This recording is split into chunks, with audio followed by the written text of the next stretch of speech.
ಸ್ನೇಹಿತರೆ ನಮಸ್ಕಾರ, welcome back to channel. ನೋಡಿ, ಆದಷ್ಟು ಈ ವಿಡಿಯೋನ ಬಿಡದಿ ಆ ನಗರಕ್ಕೆ ಅನ್ವಯಿಸುವಂಥ ಆಯಾ ಸಂಚಾರಿ ಪೊಲೀಸ್ ಠಾಣೆಗಾಯಿತು, ಆಮೇಲೆ ಆಯಾ RTO ಅಧಿಕಾರಿಗಳಿಗೆ ಈ ವಿಡಿಯೋನ ತಲುಪಿಸಿ. ಯಾಕೆ ಅಂತ ನಾನು ವಿಡಿಯೋನ ಪೂರ್ತಿಯಾಗಿ ಹೇಳ್ತೀನಿ.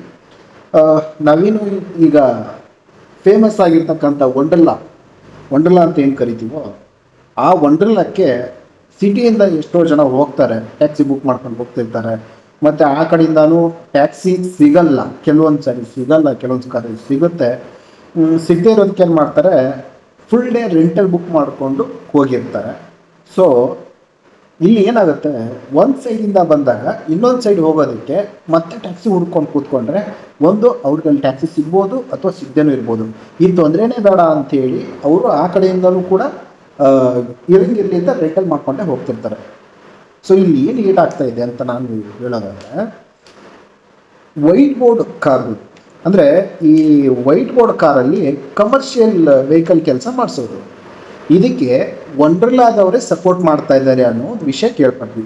ಇದು ಹೇಗೆ ಬಂತು, ನಮ್ಗೆ ಹೇಗೆ ಗೊತ್ತಾಯಿತು ವಿಷಯ ಅಂತ ನೋಡೋದಾದರೆ, ನಾವು ನಮ್ಮ ಸಂಘಟನೆಗೆ ಒಂದು ಕಂಪ್ಲೇಂಟ್ ಬರುತ್ತೆ. ಏನಂತ ಅಂದರೆ, ವಂಡರ್ಲಾದವರು ವೈಟ್ ಬೋರ್ಡ್ ಗಾಡಿಗಳಿಗೆ ಅಂದರೆ ಅಲ್ಲಿಂದ ಕಸ್ಟಮರ್ಗಳನ್ನ ಅವ್ರವ್ರ ಏರಿಯಾಕ್ಕೆ ಡ್ರಾಪ್ ಮಾಡಿಸೋದಕ್ಕೆ ಬಾಯಿಗೆ ಬಂದಿದ್ದ ರೇಟು ಆಯಾ ಅವ್ರಿಗೆ ಏನು ಮನಸ್ಸು ಬರುತ್ತೋ ಆ ರೇಟಿಗೆ ಅವ್ರನ್ನ ಡ್ರಾಪ್ ಮಾಡಿಸೋವಂಥದ್ದು. ಇದನ್ನು ಪರ್ಮಿಷನು ವಂಡರ್ಲಾದವರೇ ಕೊಟ್ಟಿದ್ದಾರೆ ಅಂತ ಖುದ್ದಾಗಿ ಅವರೇನ ಹೇಳಿದಾರಂತೆ. ನನಗೆ ಗೊತ್ತಿಲ್ಲ ಇದೆ ಪರ್ಮಿಷನ್ ಕೊಟ್ಟಿದ್ದಾರೋ ಇಲ್ವೋ ಅಂತೇಳಿ. ಒಂದು ವೇಳೆ ಕೊಟ್ಟಿದ್ದರೆ ಅವ್ರಿಗೆ ಕಮರ್ಷಿಯಲ್ ವೆಹಿಕಲಲ್ಲಿ ಮತ್ತು ಅವರು ಆ ಕಮರ್ಷಿಯಲ್ ವೆಹಿಕಲ್ ಡ್ರೈವರ್ಸ್ ಎಲ್ಲ ಏನು ಮಾಡಬೇಕು, ಇದು ನನ್ನ ಪ್ರಶ್ನೆ. ಕೊಟ್ಟಿದ್ದಾರೋ ಇಲ್ವೋ ನನಗೆ ಗೊತ್ತಿಲ್ಲ. ಆದರೆ RTO ಅಧಿಕಾರಿಗಳಿಗೆ, ಆಮೇಲೆ ಸಂಚಾರಿ ಪೊಲೀಸ್ ಠಾಣೆ ಅಧಿಕಾರಿಗಳಿಗೆ ನಾನು ಕೇಳ್ಕೊಳ್ಳೋದು ಒಂದೇ, ಇವ್ರನ್ನ ಸುಮ್ಮನೆ ಬಿಡಬೇಡಿ. ಸಪೋಸ್ ಇವ್ರಿಗೆ ನೀವು ಪರ್ಮಿಷನ್ ಕೊಡ್ತೀರಾ ಅನ್ನೋದಾದರೆ ಡ್ರೈವರ್ಗಳ ಕಡೆಯಿಂದ ನೀವು ಯಾಕೆ ರೋಡ್ ಟ್ಯಾಕ್ಸ್ಗಳನ್ನ ಕಟ್ಟಿಸ್ಕೊತೀರಿ? ಟ್ಯಾಕ್ಸ್ಗಳು ಬೇಕು ಅಂತ ನಾವು ಈ ಕಮರ್ಷಿಯಲ್ ವೆಹಿಕಲ್ ಇಟ್ಕೊಂಡವರು ಪ್ರತಿಯೊಬ್ಬರು ಟ್ಯಾಕ್ಸ್ ಕಟ್ಟಬೇಕು. ಹಾಗಂತ ವೈಟ್ ಬೋರ್ಡ್ ಅವ್ರು ಏನು ಟ್ಯಾಕ್ಸ್ ಕಟ್ಟಲ್ಲ ಅಂತ ಅಲ್ಲ, ಆದರೆ ಕಮರ್ಷಿಯಲ್ ವೆಹಿಕಲ್ ಅವರು ವರ್ಷ ಟ್ಯಾಕ್ಸ್ ಕಟ್ತಾರೆ, 3 ತಿಂಗಳಿಗೆ ಒಂದ್ಸರಿ ಟ್ಯಾಕ್ಸ್ ಕಟ್ತಾರೆ. ಅದನ್ನು ನೋಡ್ಕೋಬೇಕಲ್ವ. ಟ್ಯಾಕ್ಸ್ ಕಟ್ತೀವಿ, ಈ ಕಡೆ ಇನ್ಶೂರೆನ್ಸು ಕೇಳ್ತೀರಾ, ಒಂದು ಕಡೆ ಎಮಿಷನ್ ಟೆಸ್ಟ್ ಇಲ್ಲ ಅಂದ್ರೂ ಹಿಡ್ಕೊಂಡು ರುಬ್ಬಾಕ್ತೀರಾ, ಫೈನ್ ಮೇಲೆ ಫೈನ್ ಹಾಕ್ತೀರಾ. ಈಗ ಇದಕ್ಕೆಲ್ಲ ಏನು ಮಾಡಬೇಕು ನೋಡಿ, ನಾನು ಕಂಪ್ಲೇಂಟ್ ಬಂದಿರೋದನ್ನು ನಿಮ್ಗೆ ತೋರಿಸ್ತಿದ್ದೀವಿ. ಅಲ್ಲಿ ಬಿಡದಿ ವಂಡರ್ಲಾದಲ್ಲಿ ಈಗೇನು ಹಲ್ಕ ಕೆಲಸ ಮಾಡ್ತಾ ಇದ್ದೀರೋ ನಿಮಗೆ ವಾರ್ನಿಂಗ್ ಮಾಡ್ತಾ ಇದ್ದೀವಿ. ನೀವು ಇಲ್ಲಿಗೆ ಬಿಟ್ಟರೆ ಸರಿ, ಇಲ್ಲ ಅಂದರೆ ನಮ್ಮ ಸಂಘಟನೆಯಿಂದ ಬಂದು ಅದು ಏನು ಮಾಡಬೇಕು 100% ಆ ಕೆಲಸ ಮಾಡೇ ಮಾಡ್ತೀವಿ, ನೀವು ಬಿಸಿ ಮುಟ್ಸೋ ಕೆಲಸ ಮಾಡೇ ಮಾಡ್ತೀವಿ. ಇದನ್ನು ಇಲ್ಲಿಗೆ ನಿಲ್ಲಿಸಿದ್ರೆ ಒಳ್ಳೆಯದು, ನಿಮಗೂ ಒಳ್ಳೆಯದು, ನಮಗೂ ಒಳ್ಳೆಯದು. ನಮ್ಮ ಸಂಘಟನೆಯಿಂದ ನಾವು ಬಂದ್ವಿ ಅಂತ ಅಂದರೆ ಸರಿ ಇರೋದಿಲ್ಲ. ಡೈರೆಕ್ಟಾಗಿ ಸಂಚಾರಿ ಪೊಲೀಸ್ ಠಾಣೆಗೂ ಒಂದು ಕಂಪ್ಲೇಂಟ್ ಕೊಡ್ತೀವಿ ವಂಡರ್ಲಾ ವಿರುದ್ಧವಾಗಿ, ಮತ್ತು ಇದೇನು ವೈಟ್ ಬೋರ್ಡಲ್ಲಿ ಟ್ಯಾಕ್ಸಿ ಸರ್ವಿಸ್ ಮಾಡ್ತಾಯಿದ್ರೋ ಅವ್ರ ವಿರುದ್ಧವಾಗಿ ಆಯಿತು. ಆಮೇಲೆ ಆ ವಂಡರ್ಲಾ ಕಮಿಟಿ ಇದೆಯಲ್ಲ ಅವ್ರ ಬಗ್ಗೆ ಆಯಿತು. ಇದನ್ನು ನಾಟ್ ಓನ್ಲಿ ಪೊಲೀಸ್ ಸ್ಟೇಷನ್, ಇದನ್ನು RTO ಅಧಿಕಾರಿಗಳಿಗೂ ಕೂಡ ಇದನ್ನು ಕಂಪ್ಲೇಂಟ್ ಮಾಡ್ತೀವಿ. ಇದನ್ನು ನಿಲ್ಲಿಸಲಿಲ್ಲ ಅಂತ ಅಂದರೆ ಮುಂದೆ ಅಲ್ಲಿ ತನಕ ಹೋಗಬೇಕಾಗತ್ತೆ. ಇದನ್ನು ನೀವು ಎಚ್ಚರಿಸ್ಕೊಂಡು ನಿಮಗೆ ನೀವೇ ಬಿಟ್ಬಿಟ್ರೆ ತುಂಬ ಒಳ್ಳೆಯದು. ನಿಮ್ಮಿಂದ ಕಮರ್ಷಿಯಲ್ ವೆಹಿಕಲ್ ಇಟ್ಕೊಂಡಿರ್ತಕ್ಕಂಥ ಚಾಲಕರಿಗೆ ತೊಂದರೆ ಆಗ್ತಾಯಿದೆ.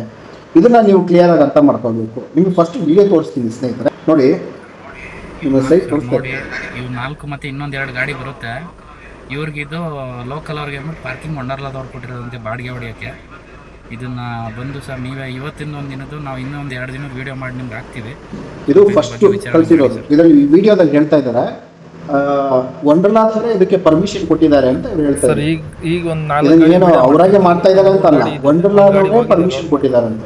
ಅದು ಏನು ವೈಟ್ ಬೋರ್ಡ್, ಒಂದು ಟಾಟಾ ಸುಮಾ ಇದೆ, ಒಂದು ಇಕೋ ಇದೆ, ಒಂದು ಇಂಡಿಕಾ ಇದೆ, ಇನ್ನೊಂದು ಹೊಸ ಗಾಡಿ ಇದೆ, ಮಾರುತಿ ಸುಜುಕಿ ಗಾಡಿ ಹೊಸದಿದೆ. ಆ ನಂಬರ್ ಪ್ಲೇಟ್ಗಳು ಸಹಿತ ಕಾಣ್ತಾ ಇದ್ದಾರೆ. ಅದನ್ನು ವಿಡಿಯೋ ಮಾಡಿದ್ದೀನಿ, ಹಾಕ್ತಾ ಇದ್ದೀನಿ. ಲಾಸ್ಟ್ ಗಾಡಿ ನೋಡಿ ಸರ್, ಇದು ಹೊಸ ಗಾಡಿ, ಇವನೇ ಜಾಸ್ತಿ ಕಿರಿಕ್ ಮಾಡಿ ಸರ್. K42 P 3709. ಇದು ಬಿಡಿ ಕಮರ್ಷಿಯಲ್ ವೆಹಿಕಲ್. ಇನ್ನು ಸ್ವಲ್ಪ ಮುಂದಕ್ಕೆ ಹೋಗಲ್ಲ,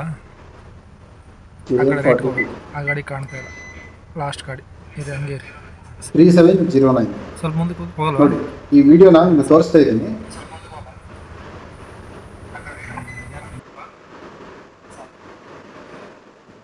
ಇದಷ್ಟೇ ಅಲ್ಲ, ಈಗ ಕಸ್ಟಮರ್ನ ಗಾಡಿಗೆ ಹತ್ತಿಸ್ಕೊತಾ ಇರೋದು, ಇದನ್ನು ಪ್ರೂಫ್ ಸಮೇತವಾಗಿಯೇ ತೋರಿಸ್ತಾ ಇದ್ದೀವಿ. ಯಾವುದೇ ಸುಳ್ಳನ್ನು ನಾವಿಲ್ಲಿ ಹೇಳ್ತಾ ಇಲ್ಲ, ಪ್ರೂಫ್ ಸಮೇತವಾಗಿ ನಿಮಗೆ ತೋರಿಸ್ತಾ ಇದ್ದೀವಿ. RTO ಅಧಿಕಾರಿಗಳೇ, ಸಂಚಾರಿ ಪೊಲೀಸ್ ಅಧಿಕಾರಿಗಳೇ ನಿಮಗೆ ಹೇಳ್ತಾ ಇರೋದು. ನಮ್ಮನ್ನ ಕಮರ್ಷಿಯಲ್ ವೆಹಿಕಲ್ ಡ್ರೈವರ್ಗಳನ್ನ ನಿಮ್ಮ ಕಡೆ ಇನ್ಶೂರೆನ್ಸ್ ಇದೆಯಾ, ಟ್ಯಾಕ್ಸ್ ಇದೆಯಾ ಅಂತ 100 ಸರಿ ಕೇಳ್ತಿರಲ್ಲ. ಇಂಥ ಸಿಟಿಲಿ ಇಂಥ ದೊಡ್ಡ ಹಗರಣಗಳಾಗ್ತಾ ಇದ್ದಾವೆ, ಇದನ್ನು ಯಾಕೆ ನೀವು ಪ್ರಶ್ನೆ ಮಾಡೋದಿಲ್ಲ? ಇದರಿಂದ ನಮ್ಮ ಹೊಟ್ಟೆ ಮೇಲೆ ಹೊಡಿತಾ ಇಲ್ಲ ನೀವು? ಇದು ನೀವು ಪ್ರಶ್ನೆ ಮಾಡ್ಬೇಕು ತಾನೆ. ಇವ್ರು ನಮ್ಮ ಹೊಟ್ಟೆ ಮೇಲೆ ಹೊಡಿತಾ ಇದ್ದಾರೆ, ಕಮರ್ಷಿಯಲ್ ಡ್ರೈವರ್ಸ್ ಹೊಟ್ಟೆ ಮೇಲೆ ಹೊಡಿತಾ ಇದ್ದಾರೆ ಅಂದಾಗ ಇದು ಇಲ್ಲೀಗಲ್ಲು ಅಂತ ಗೊತ್ತಿದ್ರು ಇವರಿಗೆ ಪರ್ಮಿಷನ್ ಹಿಂಗೆ ಕೊಟ್ಟರು ವಂಡರ್ಲಾದವರು. ಇದು ನೀವು ಪ್ರಶ್ನೆ ಮಾಡಬೇಕಲ್ವಾ? ಸಂಚಾರಿ ಪೊಲೀಸ್ ಠಾಣೆಯವರಾಯಿತು, RTO ಅಧಿಕಾರಿಗಳಾಯಿತು, ಇವರೆಲ್ಲ ಏನು ಮಾಡ್ತಾ ಇದ್ದಾರೆ? ನಮ್ಮ ಗಾಡಿಗಳಿಗೆ ಪ್ರತಿಯೊಂದು ಚೆಕ್ ಮಾಡ್ತಾರೆ. ಮೆಡಿಕಲ್ ಕಿಟ್ ಇದೆಯಾ, ಫೈರ್ ಕಿಟ್ ಇದೆಯಾ, RTO ಅಧಿಕಾರಿಗಳು ಅದಕ್ಕೆ ಸ್ಟಿಕ್ಕರ್ ಇದೆಯಾ, ರೇಡಿಯಮ್ ಇದೆಯಾ, ಎಲ್ಲ ನೋಡ್ತಿದೆ ತಾನೆ. ಮತ್ತು ಇಂಥವನ್ನೆಲ್ಲ ಯಾಕೆ ನೋಡಲ್ಲ? ವೈಟ್ ಬೋರ್ಡಲ್ಲಿ ಕಮರ್ಷಿಯಲ್ ಆಗಿ ಯೂಸ್ ಮಾಡ್ತಿರ್ತಕ್ಕಂಥ ಕಾರ್ಗಳು ನೋಡಿ, ಕಸ್ಟಮರ್ನ ಹತ್ತಿಸ್ಕೊತಾ ಇರೋದು. ಸೊ ನೋಡಿ ಇಲ್ಲಿ ಹತ್ತಿಸ್ಕೊತೀವಿ ನಾವು ಗಾಡಿಗೆ. ನೋಡಿ ಇದೇ ವೈಟ್ ಬೋರ್ಡರು.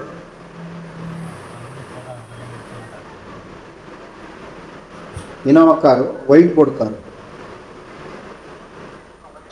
ವೈಟ್ ಶರ್ಟ್ ಹಾಕಿದೆ ನಾವು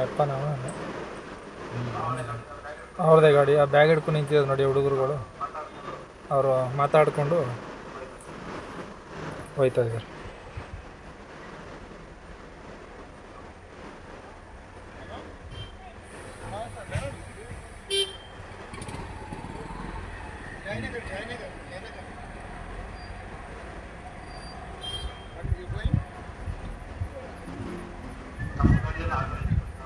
ನೋಡಿ ಇಷ್ಟೆಲ್ಲ ಗಾಡಿಗಳ ಹತ್ತಿಸ್ಕೊಂಡು ಪ್ರೂಫ್ ಸಮೇತವಾಗಿ ಇದನ್ನ ನಿಮಗೆ ತೋರಿಸ್ತಾ ಇದ್ದೀವಿ. ನಾನು ದಯವಿಟ್ಟು ಕೇಳ್ಕೊತಾ ಇದ್ದೀನಿ, ಇದು ಯಾರು ಅಂಡರ್ ಬರುತ್ತೋ, ಮೇ ಬಿ ಇದು ರಾಮನಗರ ಡಿಸ್ಟಿಕ್ ಅಂಡರ್ ಬರುತ್ತೆ ಅನ್ಸುತ್ತೆ. ಸೊ ಅವ್ರೆಲ್ಲರೂ ಪ್ರತಿಯೊಬ್ಬರಿಗೂ ಗೊತ್ತಾಗಲಿ, ಯಾವುದೇ ಆಫೀಸರ್ ಆಗಲಿ ಅವರು ಮುಗಿಸೋ ಅಂತ ಕೆಲಸ ಮಾಡಿ. ದಯವಿಟ್ಟು ಚಾಲಕರಿಗೆ ನ್ಯಾಯ ಒದಗಿಸ್ಕೊಡಿ. ಯಾಕಂದರೆ ಈ ಸಮಯದಲ್ಲಿ ಒಬ್ಬ ಚಾಲಕ ಅವನ ಕಷ್ಟಗಳು ಎಷ್ಟಿರ್ತವೆ, ಅವನ EMI ಟ್ಯಾಕ್ಸು, ಅವನ ರೋಡ್ ಟ್ಯಾಕ್ಸು, EMIಗಳು ಇವನ್ನೆಲ್ಲ ಪೇ ಮಾಡಿಕೊಂಡು ಜೊತೆಗೆ ಅವನು ಬಿಸ್ನೆಸ್ ನೋಡ್ಕೋಬೇಕು, ಅವ್ನ ಫ್ಯಾಮಿಲಿ ನೋಡ್ಕೋಬೇಕು ಅಂತಂದರೆ ಅವ್ನಿಗೆ ಎಷ್ಟು ಕಷ್ಟಪಡ್ತಾನೆ ಅಂತ ಅವ್ನು ಮಾತ್ರ ಗೊತ್ತು. ಹಾಗಾಗಿ ಅಂಥ ಚಾಲಕನಿಗೆ ಮೋಸ ಮಾಡಬೇಡಿ. ದಯವಿಟ್ಟು ಮೋಸ ಆಗೋಂಥದ್ದು ಕೆಲಸನ ದಯವಿಟ್ಟು ಯಾರು ಮಾಡಬೇಡಿ. ಇದನ್ನು ದಯವಿಟ್ಟು ಆ ಚಾಲಕರಿಗೆ ಮೋಸ ಆಗದೆ ಇರೋ ಥರ ಈ ಅಧಿಕಾರಿಗಳಿಗೆ, ಸಂಚಾರಿ ಪೊಲೀಸ್ ಠಾಣೆಯವ್ರಿಗಾಯಿತು, ಬಿಡದಿ ಸಂಚಾರಿ ಪೊಲೀಸ್ ಇಲಾಖೆಯವ್ರಿಗಾಯಿತು, ಹಾಗೂ ಮತ್ತು ಅಲ್ಲಿ RTO ಅಧಿಕಾರಿಗಳಿಗಾಯಿತು, ಆದಷ್ಟು ಬೇಗ ಈ ವಿಷಯ ಮುಟ್ಲಿ ಅನ್ನೋದೇ ನನ್ನ ಉದ್ದೇಶ. ಸೊ ಅವ್ರಿಗೂ ಮೋಸ ಆಗಬಾರ್ದು, ಚಾಲಕರಿಗೂ ಅನ್ನೋದೇ ನನ್ನ ಉದ್ದೇಶ. ಸೊ ಆದಷ್ಟು ಬೇಗ ಈ ವಿಡಿಯೋನ ಅವ್ರಿಗೆ ತಲುಪಿಸಿ ಅಂತ ಕೇಳ್ಕೊತ ನಮಸ್ಕಾರ. ಮತ್ತೆ ಮುಂದಿನ ವಿಡಿಯೋದಲ್ಲಿ ಮತ್ತೆ ನಿಮ್ಮ ಮುಂದೆ ಬರ್ತೀನಿ. Thank you.